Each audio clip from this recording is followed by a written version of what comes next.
Have you ever reacted in anger, only to regret it moments later? Have you ever wished you could stay calm, no matter the situation? Life is full of challenges, and often, our greatest struggles come not from the world around us, but from our inability to control our emotions. David knew this feeling all too well. A middle-aged man working in a fast-paced corporate job, David was constantly under pressure. Deadlines, office politics, and financial worries gnawed at him every day. But the worst part wasn't work. It was how his stress seeped into his personal life. Arguments with his wife had become routine. His teenage son had grown distant, avoiding conversations out of fear of triggering his father's temper. Deep down, David knew he was losing control of the things that mattered most. Yet, no matter how hard he tried, he couldn't stop himself from reacting impulsively, from saying things he didn't mean, from making choices he would later regret. Then, one evening, after yet another heated argument at home, David found himself driving aimlessly. His mind was clouded with frustration, his hands gripping the wheel too tightly. Without realizing it, he had driven far beyond the city limits, into the quiet countryside. The air was cooler here, the noise of the city replaced by the gentle hum of nature. As he slowed down, he noticed a small wooden sign by the side of the road. Monastery of Stillness. 2 miles ahead. Something about the name struck him. Stillness. It was the very thing he lacked, the very thing he needed. With no particular destination in mind, David followed the winding road. Soon, he arrived at a small, peaceful monastery nestled among the hills. The place was serene, with tall trees swaying gently, and the distant sound of wind chimes echoing in the air. As he stepped out of his car, a sense of calmness washed over him. A few monks moved about in quiet harmony, attending to their daily tasks. And there, sitting on a stone bench beneath an ancient tree, was an old monk dressed in simple robes. His face was lined with age, yet his expression was one of profound peace. This was Master Kema. David hesitated for a moment before approaching. "Excuse me," he said. I'm not sure why I'm here." Master Kema looked up, his eyes warm and understanding. "Then perhaps," he said with a gentle smile, "you are exactly where you need to be." David sighed, sitting down beside the old monk. "I have a problem," he admitted. "I react too quickly. I get angry. I lash out. And then I regret it. I don't know how to stop." Master Kema nodded knowingly. "You are not alone in this struggle. Most people believe they are controlled by their emotions. But the truth is, emotions only have as much power as we give them."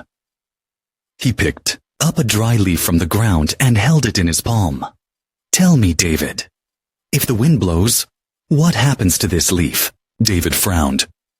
"It moves. And if the wind stops, it settles." The old monk nodded. "Our emotions are like the wind. They come and go. But you," he pressed the leaf gently into David's hand, "are not the wind.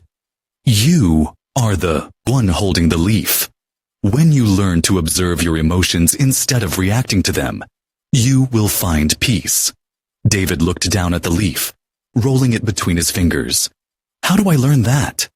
Master Kema's eyes twinkled. "Stay, for a while. Let me tell you a story. Or perhaps 7 stories." They walked together through the monastery grounds, arriving at a quiet garden where a small pond reflected the sky. Kema gestured toward the water. "Look at the surface. When the wind stirs it, the ripples form. But when the wind stops, the water becomes still. Our emotions work the same way." David watched the ripples fade and considered the words. "But what if I can't stop the wind?" Kema smiled knowingly.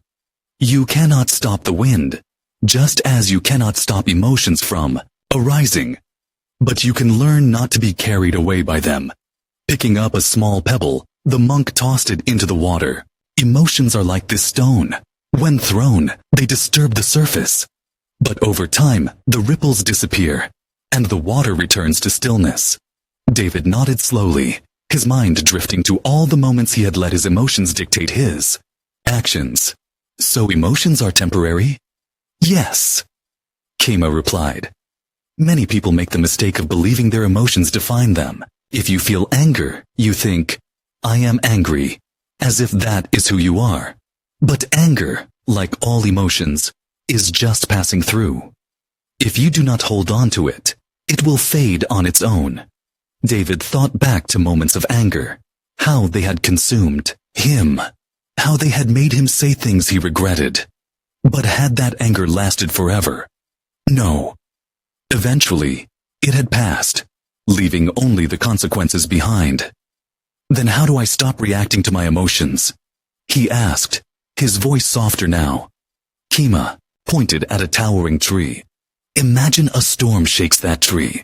Does the tree chase after the wind? David chuckled. Of course not. Then why do you chase after emotions? Why do you let them dictate your actions? David fell silent. He had never thought of it that way. Instead of reacting, Kema continued, simply observe your emotions. Acknowledge them, but do not let them control you. When you feel anger rising, say to yourself, ah, here is anger. Then, let it pass like a cloud in the sky. David inhaled deeply, absorbing the lesson. He had spent years identifying with his emotions, allowing them to rule him. But now, he saw another way, a way to remain steady, like the tree in the storm. That night, as David lay in a modest guest room within the monastery, he found himself reflecting on Kema's words. For the first time in a long while, he felt a quiet sense of hope. Perhaps change was possible. Perhaps he could learn to master his emotions, rather than be mastered by them. The next morning, as the golden rays of the sun filtered through the trees, David found Master Kema waiting for him in the courtyard. In his hands, he held a small clay cup, steam rising from the tea within. Before we continue, I want to ask you something, Kema said, motioning for David to sit. When you are angry, do you react immediately? David sighed. Yes. I don't even think. It just happens. Kema nodded, taking a slow sip of tea. There was once a man who struggled with the same problem. Every time he felt anger rise, he was told to take a deep breath and count to 3 before speaking. David raised an eyebrow. Did it work? Kema chuckled.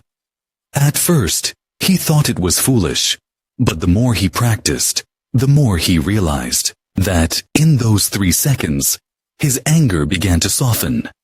He gave himself time to think before reacting, and slowly, his words became kinder, his actions more thoughtful. David stared at the tea in his own hands, feeling the warmth radiate through to the cup. So, just a few seconds can make all the difference? Yes. Kema said simply, a single breath, a small pause, can change the course of an entire conversation. Instead of fueling the fire, you allow it to settle. David exhaled, slowly, letting the idea settle within him. Maybe, just maybe, he could do this too. Kema leaned forward slightly. You see, David, anger is like a spark. If you act on it immediately, it ignites a fire that spreads quickly. But if you pause, even for just a few moments, you can prevent the flames from growing. David thought about the previous night when he had snapped at his wife. If he had just taken a moment to breathe, would the argument have escalated the way it did? Kema continued, the next time you feel anger bubbling up, try this. Pause. Take a deep breath and ask yourself, will this matter tomorrow? Will it matter a year from now? Often, we find that the things we react to in anger are fleeting, insignificant in the grander scheme of life. David nodded. That makes sense. But what if someone is truly being rude or disrespectful? Shouldn't I stand up for myself? The old monk smiled. Of course, but standing up for yourself does not mean reacting with anger. It means responding with wisdom. A calm mind can see solutions that an angry mind cannot. The goal is not to suppress your emotions, but to understand them, control them, and use them constructively. David took another sip of his tea, the warmth now feeling like reassurance. He could already see where he had gone wrong so many times in the past. Perhaps this small shift in perspective could indeed change everything. Later that afternoon, David and Master Koyama sat beneath the shade of a large banyan tree.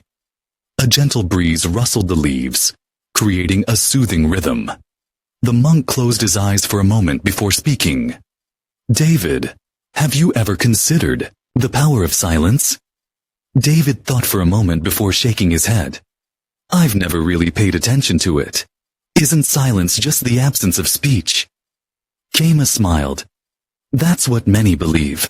But silence is much more than the absence of words. It is a tool, a shield, and sometimes the most powerful response one can give.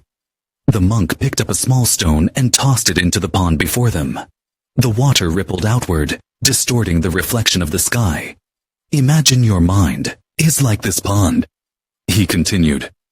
Every time you react impulsively, it's like throwing a stone into the water, causing disturbance, waves, and confusion. But when you remain silent, the water stays still, allowing clarity to emerge.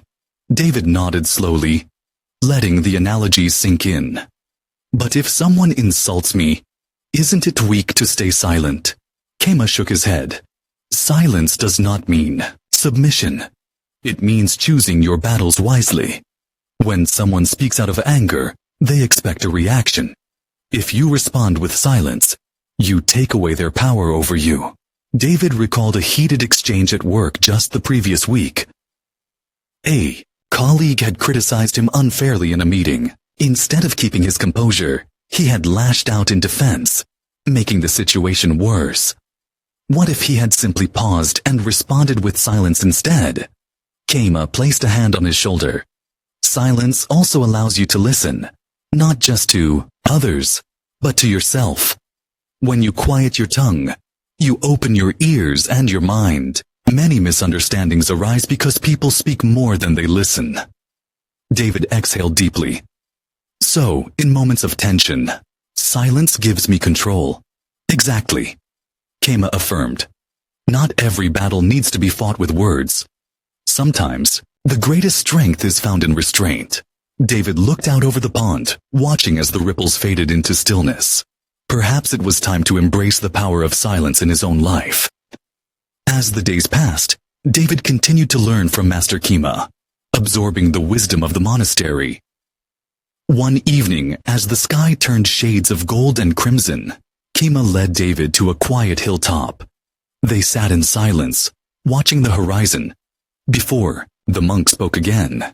David, have you ever held on to something so tightly that it caused you pain? David thought for a moment before nodding. Yes. There have been times when I couldn't let go of anger, disappointment, or expectations. It's like carrying a heavy weight that I don't know how to put down. Kima picked up a handful of sand and clenched his fist around it. When we grasp too tightly, we suffer. The more I squeeze, the more the sand slips away. He opened his palm, allowing the sand to flow freely with the breeze. But when we loosen our grip, we find freedom. David watched the sand fall, understanding the lesson. So, the key is to let go? Not just to let go. Kama corrected gently, but to practice dispassion, detachment from things we cannot control. It doesn't mean we stop caring. It means we stop clinging. David thought back to the resentment he had harbored toward a former friend who had wronged him. That anger had only hurt him, not the other person. He had carried the weight of that resentment for years. Yet in this moment, he saw how unnecessary it was. Kima continued, Life is like a flowing river. If you try to grasp the water, it slips through your fingers. But if you let it flow, You can enjoy its presence without suffering. David took a deep breath, feeling the cool evening air fill his lungs. How do I begin to practice this? Start with awareness, Kima said. When you feel yourself clinging, whether to a thought, an emotion, or an outcome, pause and remind yourself, this too shall pass.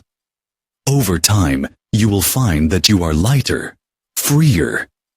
As the wind rustled the trees around them, David felt something shift within him.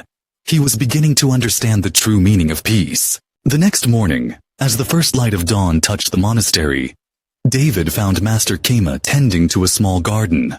The air was crisp, filled with the scent of earth and blooming flowers. David approached, watching as the monk carefully removed weeds from the soil. Kema glanced up and smiled. A garden grows best when we remove what does not nourish it. David nodded, though he wasn't entirely sure what Kema was getting at. Are you speaking about more than just plants? The old monk chuckled. Always. He gestured for David to sit beside him. Just as weeds choke a garden, negativity can choke the mind. What we expose ourselves to, people, media, conversations, shapes our thoughts and emotions. David sighed. That makes sense. Lately, I've noticed how drained I feel after spending time on social media or watching the news. There's so much anger and conflict. Kema nodded.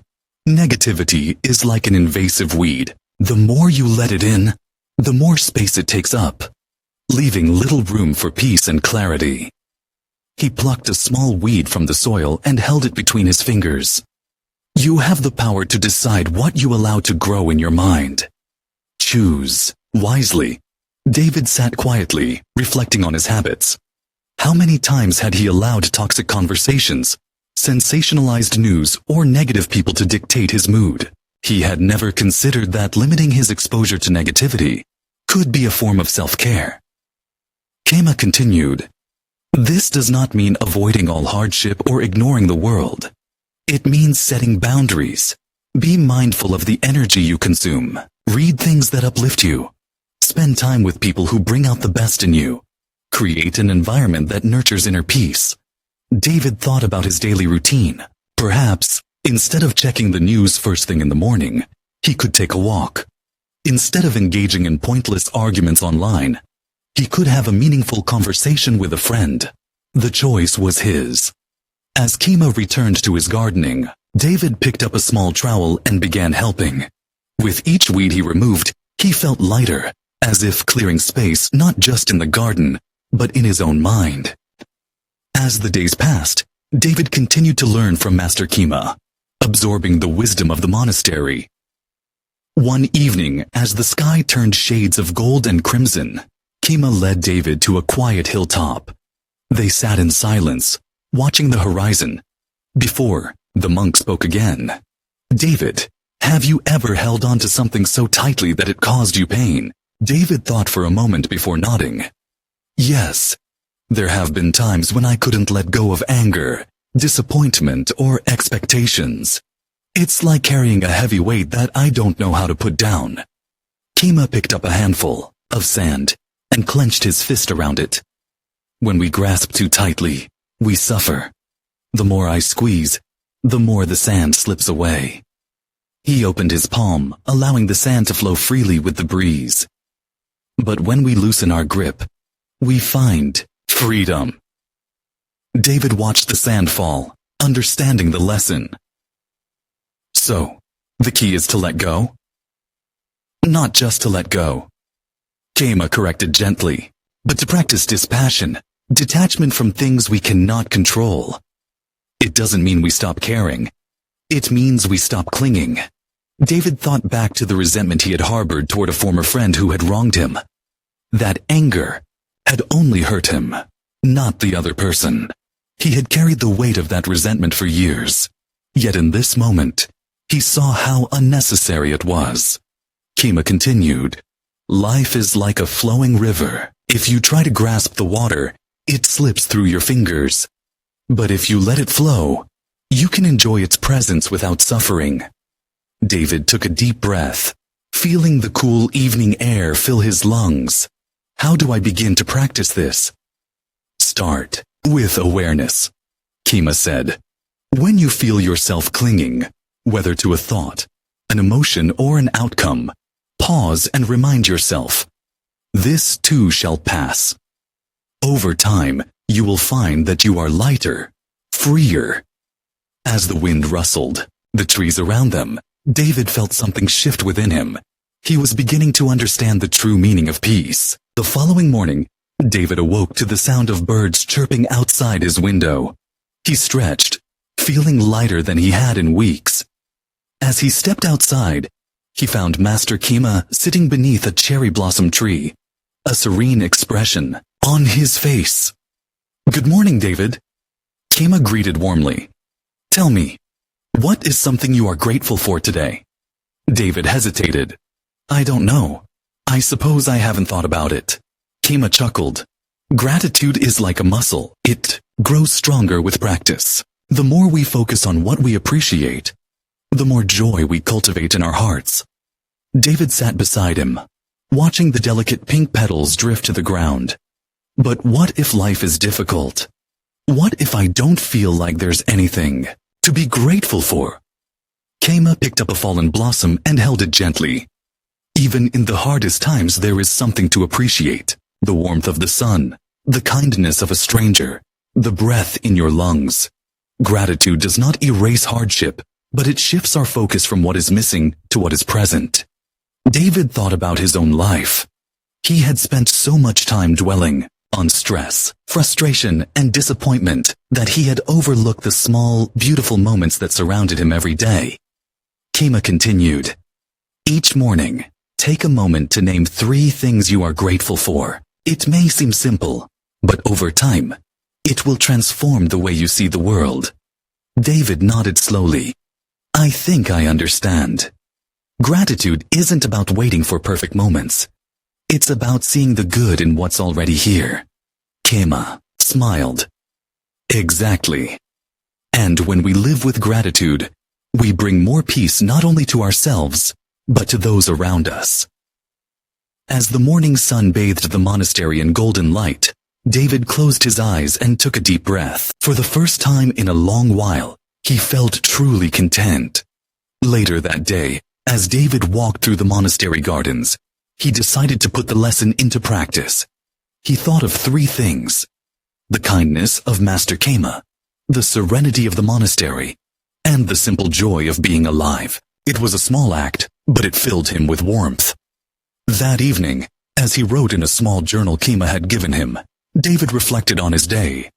He realized that his mind felt lighter, his heart more open. Gratitude, he discovered, was not just a feeling. It was a way of seeing the world. He closed the journal and smiled. Tomorrow, he would wake up and do it again. As the days passed, David reflected on everything he had learned from Master Kema. The lessons on emotions, silence, detachment, limiting negativity, calm responses, and gratitude had reshaped his perspective on life. He felt lighter, more present, and more aware of his thoughts and actions. But as his time at the monastery came to an end, he couldn't help but wonder, how would he apply these lessons when he returned to his daily life? One evening, as the sun set in a brilliant display of oranges and purples, David sat with Kema one last time. The monk gazed at the horizon, then turned to him with a knowing smile. David, tell me, what have you learned? David took a deep breath before answering. I've learned that I don't have to react to everything immediately. That emotions, like the wind, come and go. That silence is sometimes more powerful than words. That I don't need to hold on so tightly to things I cannot control. That I can choose what influences I allow into my mind. And that responding with calmness creates better outcomes than reacting with anger. Kema nodded, pleased. And gratitude? David smiled. I've learned that gratitude is a way of seeing, not just something to feel when things are going well. Even in difficult times, there is always something to appreciate. The monk let out a small chuckle. You have learned well, my friend. But the true challenge is not understanding these lessons. It is living them. David grew thoughtful. I know that when I return home, I'll face stress, difficult people, and unexpected problems. What if I forget what I've learned here? Kema placed a gentle hand on his shoulder. You will forget, David. You are human. But that is why we practice. You don't have to be perfect. You just have to be aware. And when you slip, return to the breath. Return to gratitude. Return to the present. That is the path. David absorbed these words, feeling a deep sense of peace settle within him. The fear of forgetting no longer weighed as heavily on his heart. He knew now that awareness and practice would always bring him back to the lessons he had learned. The following morning, as David packed his things, the monastery seemed even more serene than when he had first arrived. He felt an immense gratitude toward Master Kema and the time he had spent there. As he prepared to leave, Kema walked with him to the monastery gate. Before you go, Kema said, remember this, the world outside has not changed. The people, the circumstances, the challenges, they are all still there. But you have changed, and that will make all the difference. David nodded, feeling the truth of those words deep in his soul. He had come here lost, overwhelmed by his emotions, and trapped in cycles of frustration. Now he was leaving with clarity, tools to navigate life's storms, and most importantly, a renewed sense of peace. As he walked down the path leading away from the monastery, he turned back one last time. Kema stood at the gate, his simple robes flowing gently in the breeze, his hands folded in silent blessing. David smiled, bowed in gratitude, and continued his journey home. As he stepped back into the world, he carried with him not just memories, but a new way of being. If you found this story meaningful, take a moment to reflect. What is one lesson you can carry into your own life? Share your thoughts in the comments below. And if you'd like to continue exploring wisdom and mindfulness, consider following for more reflections like these. The journey to inner peace is not a destination. It is a daily practice, and every small step makes a difference.